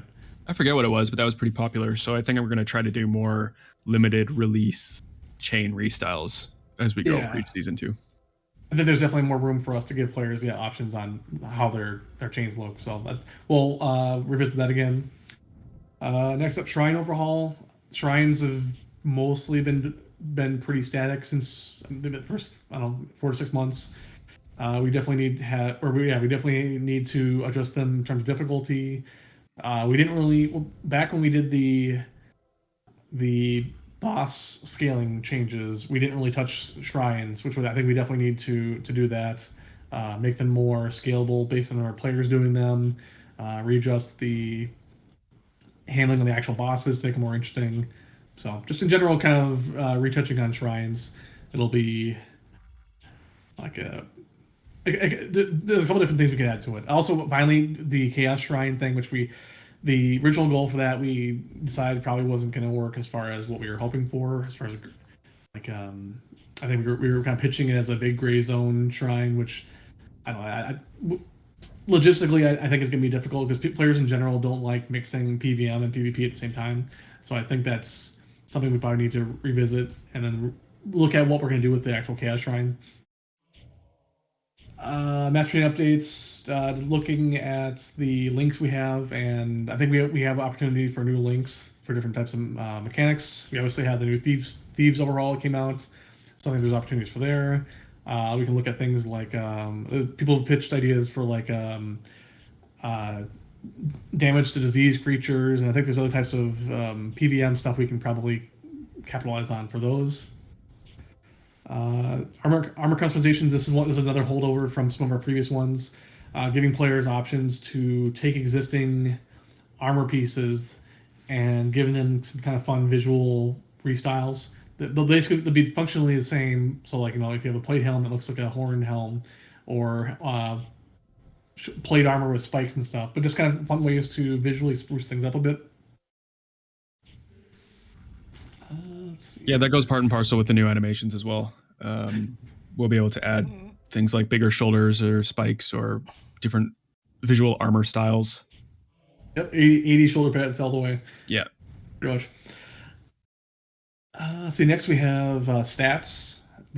So I need to go through, actually you can scroll down more, Expo. Go through the stats page for players and pretty much audit all of our systems in game and make sure all of our buffs, even if they're temporary for like 5 seconds or 3 seconds, set them up so that they do show up in the stats page for players who want to view them. Because I know there's a lot of people who are asking if their chivalry aspect or if the like the holy aspect stuff was in place, or if various stances for weapons, or if those are actively in place or not. So I pretty much go through and audit the whole system to be comprehensive and cover everything. So I don't think that'll work, but we're going to do that. Let's see, guilds next. Pretty much go through and revise a lot of the guild handling, or look at the things that guilds are currently using a lot that isn't exactly user-friendly or could be improved. One of them is giving guilds a lot more control over what types of decisions are made on the guilds as far on a rank level. So giving players who are different ranks more options to do various activities, deciding which level of players get notifications for things. Let's see what else. Which level players have the options to summon things. Some of them are bundled into like some of them will say like the we have ones where it says like the rank required to edit guild details. That encompasses a bunch of different mechanics at once. I think splitting those out into separate settings is going to give players a lot more visibility in it makes it a little easier for them to customize things. One thing we've actually had support on for a while, but not entirely, but the ability for guilds to export a roster of all their players. we technically have the ability to export that. The problem is that we haven't had a really good mechanism for guilds to request it and to also deliver it. One of our goals was to have a in-game option for players to do this, request it, and have it be 100% automated to them. So they don't have to have a staff member go on our actual server box and grab the file and send it to them. We would like to have it set up where we either we'll send them an actual Discord file, a file out of Discord, or have them get a link where it has some sort of a downloadable file that they can grab somewhere. But the basic idea is have it be completely automated and not require our staff members to constantly fill requests on those. So yeah, I just got a message from a guild member, and he said roster export equals fire. So you've got some positive feedback on that already. Yeah, and then also, I mean, along the same thing, also having a guild roster log. So anytime a membership change happens, either quitting or joining, recruiting, promotion, any sort of or name changes for guild members, if a member changes their name, just a general log of all the related activities that happen in a guild that somebody's gonna want to know about. Having a log for that they can view, which could both be viewed in game and also part of the roster export too. So you can get a huge history log of everything that's happened, just so you can review things. And then also, I mentioned this before, but progress tracking for dungeon boss and trade caravans, so you can see which players are contributing towards those summoning. So you can kind of, if you want to, you can reward players in the guilds based on how much they helped out. Give them priority for, like when you do distribution chests, someone give them priority or something like that. That's probably the bulk of it for the mechanics. We want to revisit guild prestige. We have a number of really large guilds who are, a couple of them specifically are blowing through the guild prestige system, and they've already hit all of our end level type things. So trying to expand that, finding out what guilds want as far as new items to spend prestige on. Some of them, it becomes a little bit of a battle between what's realistic and what we can actually do, but we really want to find things we can give them that are unique and interesting, that are worth working on prestige for. So that's going to be a big focus coming up pretty soon here, is trying to give players a lot more end game level of goals for prestige. I'll be taking that on because prestige is my favorite system, and I love talking about it. Yep, especially with Base Guild. They're my favorite people to talk about prestige with. No, they've been really patient with me because we don't know really what we're doing. They blast through. They're obsessed with prestige. They may be the ones who care the most about prestige out of anyone on the server. I guess it really motivates them. Every time I think about prestige, I regret that we implemented it in the first place. It's funny. So we'll do our best. I've started working on their island enhancements, and we're talking about redoing their guild house, and I think those will be sort of the next layer of prestige rewards for these guilds, is the ability to eventually enhance things. And I mean, I'm doing pretty good delivering these things on time. I'm trying to give people their guild houses, like their initial guild houses and islands, before I go on to revisiting existing islands and existing houses, but it's all happening at the same time. So we're going to see more rollouts soon in that front. Yeah. But the key in this one is kind of the more new things that are obviously, we're going to continue working with the house element stuff. But I think in terms of working with guilds to find what sort of long-term end game level of things that are enticing enough for them to keep working on prestige. And we've had a number of guilds who've asked for, can we start a new guild and start off from scratch? Which we definitely can do that, but I'd rather create new things that are interesting enough that you'll keep on working rather than starting a new guild from scratch. So we had some people argue that was exploiting systems to take advantage of something to get what they want, but I'm like, a guild is a guild as far as I'm concerned. But I think I spoke to a few of the larger guild masters and discussed the potential things that we could offer them for high prestige, and they seem to be more on board with that than creating new guilds. So we'll see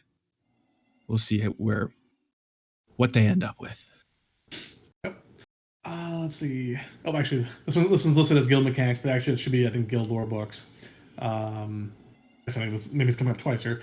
The this is actually from the last one, and we didn't get around to it, but the idea of guilds being able to write books, and then if they're staff, we get them staff approved, and if they get staff approved, we can push them into the general public.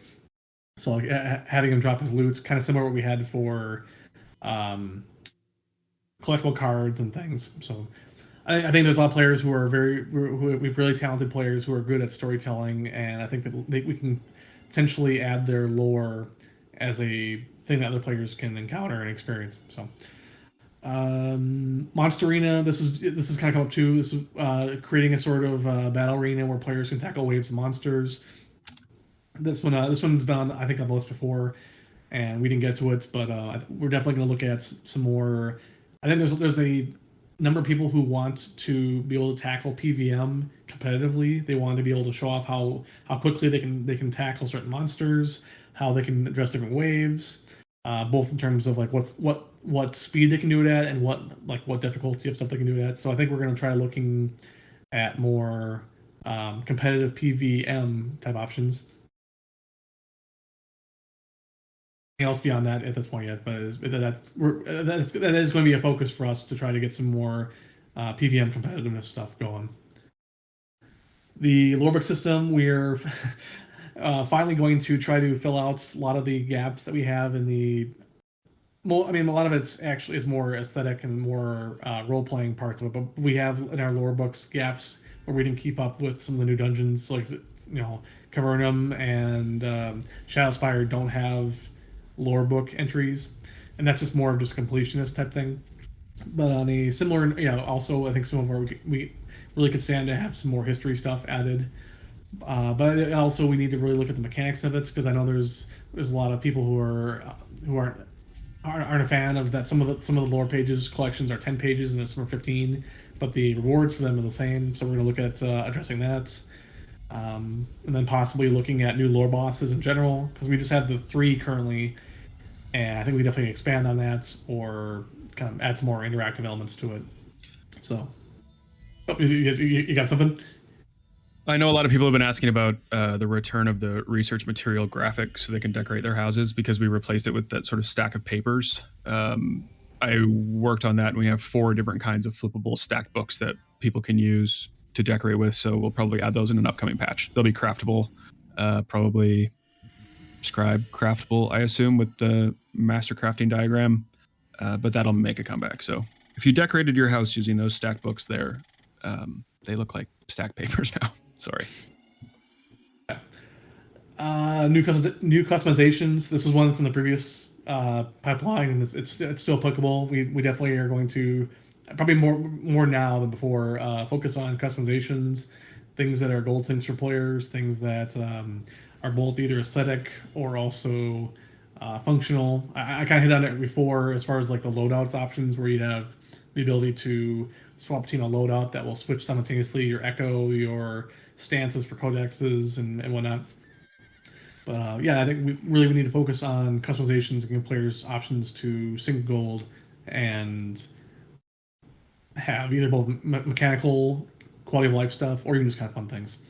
Golems. So golems is on the previous pipeline too. The issue we had with golems was every time I keep thinking about doing golems, we end up doing some sort of either an overhaul to summons, or we end up introducing necromancy, and there's a running joke that Outlands is Tamerlands and everything is follower driven. You have followers, and so I wasn't really prepared to do golems just because we had necromancy added recently, and people are already saying that everything is a little too driven based on followers. So it's going to get looked at again at some point here. I just think we need maybe a little bit of a waiting period between necromancy being added and golems. So we're also talking about a new animation for that. Eric has some pretty cool mechanical looking golems. So if it's something that like a tinker crafted made out of metal, would look less like a earth elemental on speed. Really, Chad golem kind of. Yeah, exactly. It's pretty confident looking, but okay. All right. Next thing we got server rank. Yeah. So actually, this is what I did all day yesterday. I went through and recoded the whole handling on server rank. So technically this one shouldn't be in the pipeline. This one's 100%. This one's you can mark this one as 100%. Well, I guess not 100% because we are going to add new categories, but the server rank system now will show the previous results, so everybody can go back and look at what happened in the previous season. And I've overhauled the system now. The previous system was I wouldn't say a mess, but it was pretty data intensive. So us adding new categories was a gigantic pain in the ass, and that's another reason why we didn't have a lot of new ones added very frequently, because it took hours to add new ones each time. Now with the new data structure, I can actually add them in pretty quickly. So we're going to start seeing a bunch of new categories for things, and then they're also going to get new artwork for those things too. So Owyn's looking into that, because every category has 4 seasonal versions of the trophy for it, so we need to add that then. But yep. And then last but not least, yeah, go for it. No, a lot of the gumps and menus on Outlands have guide or wiki buttons on them, but they are not currently linked to anything. And we have a really incredible active wiki team at the moment, led by Expo, and with some amazing contributors and more people joining every day. So shout out and thank you to everybody who's making the wiki super up to date and an incredible resource. Generally, that helps us, answer less support questions on a day-to-day basis when people can just go to the wiki and find out up-to-date information that they need. So thank you, everybody. But that's one of the main and last things that we're going to just try to finally get fleshed out and working is those little buttons. Oh. Yeah, I think the main one that gets asked about is so we have the house survey menu, and each one of the housing types, they have a link to it, and the links for them, a lot of them are, I think, links directly just to the actual main house site. I think people really want those links to. I think this was the plan originally, because they have every single one of those house links to the exact page and section of the house, so they can see both the exterior and interior of the house from that link. So it'll take a bit of work, but I think that's definitely one of the focal points of that guide thing, is to hit on the house thing, because for people can see exactly what houses look like. And that's it. That's the pipeline and what we're planning on working on for the next however long months. Outlands is 3.5 years old at this point. I just checked how many players are online. There's 2,284 players logged in on a Saturday, which means that tomorrow, Sunday, we'll see even more. We are so thankful and grateful that you choose to spend your gaming time on Outlands. And we look forward to delivering all of this content for you and more as we continue Outlands. So thanks for joining us. I think we had like 300 and some odd people listening to us this whole stream. So thank you for tuning in. Really appreciate all of the support. If you want to grab any of that St. Patrick's Day loot off the Prevailing Merchant, it's disappearing tonight at midnight. And that's that. Oh, great chat, guys. I'll let Luthius. He wants to. Oh no, I was laughing. Someone said rigged. I was just thinking of the pipeline was rigged. It's all rigged. It's all rigged. Everything's rigged. If you don't win, it's rigged. That's how it works. Well. And you kind of hit on this. Yeah, this. I mean, again, this is a. It's a pretty decent sized list. The sad thing is this is only going to be about half of what I end up doing for the year. Probably much less than half actually. So, and hopefully we will finally tackle some of these ones that are recurring entries. Like obviously you got golems and whatnot. They keep reappearing. Some of the ones we actually had in the previous ones, we just finally kind of we didn't give up. We just decided it wasn't really feasible. So there's obviously, or just things have changed, or necessary. Yeah, based on other things we've introduced, there really weren't. Like the new player experience is a good example of one where we made the decision that our current community is doing a better job than we will ever do of kind of onboarding new players. So, but yeah, I'm being asked right now a bunch of sort of side questions about things that we didn't address. There are a lot of things that we're going to do that we didn't necessarily feel inclined to put on a development roadmap. Sort of as we said at the beginning, this is more like a syllabus and a guide of the direction that we're heading. It doesn't necessarily cover every single thing that we're going to look at, but things like Matt just asked me about scripting, and if we're going to address that I assume he's asking about PvP or automation with gathering, and I think those sorts of things are going to be looked at, but they're just sort of more mundane client adjustments or tweaks to gameplay that we're going to make. They're not necessarily exciting content things that we want to throw on this sort of a pipeline. But now that we've covered it all, we'll release it. You can put any questions or comments or discussion points that you have, or feel free to message us or talk about it in chat as you always do. and I will try to do a better job of when we do start working on new systems, adding them actually into the pipeline as they're being introduced. So yeah, because obviously, like I said before, the last one we really didn't have. There's a lot of stuff that kind of was outside of the either initially outside of the scope of the pipeline that ended up getting added in. I think it'll be nice to have just at least a log of what we kind of introduced throughout the year too, from one single giant forum post as well. So right. We'll see how that goes. Well, I'll see how ambitious I get. I may just burn out and just not do that and just retire. Well, no, I'll do the patch notes. I'll add them, and then I won't bother with the pipeline for adding new things in. Right. So when we put up the developer debrief post, we asked for your questions. I think that this has run long enough. It's 2 hours at this point. So I think we'll save some of those questions, and we could cherry pick what wasn't answered in the debrief. I know a lot of you are asking about things like dungeon overhauls or aspect, and we covered that throughout the debrief. So we'll go back through that list and see if there was anything that wasn't answered, and potentially do this again, or maybe even open up the floor to more of like an AMA format where we're answering your questions in real time. Also, as a note, I'm sure people are going to immediately message me with this. If things weren't listed on here, that doesn't mean we're not going to be looking at reviewing them and overhauling them, or so like ship stuff. I didn't post anything about ships, but ship stuff is definitely going to be looked at. There's a bunch of system again. Always, it's always going to be ship stuff. So even some of the ones that weren't mentioned doesn't mean that they're not going to get worked on, because they're definitely going to get worked on. One of the questions in the AMA forum post is like, "What's your least favorite system and why is it ships?" And I'm like, that sounds about right. Right now it's thieves. I'm sure it'll be PvP next. Then when we get to ships, it'll be ships. It's just a revolving door of confrontation and fun experiences with our community. Pretty much. All right. Well, thank you very much, everybody. I'm going to sign out of here, and I'll share that link in announcements. There's a tournament happening right now if you want to go watch it. The 1v1 happens in an hour. So, happy Saturday. Cool. Thanks, folks. All right. See you guys. I'm going to go and raid Bonio. Let's say hi to them.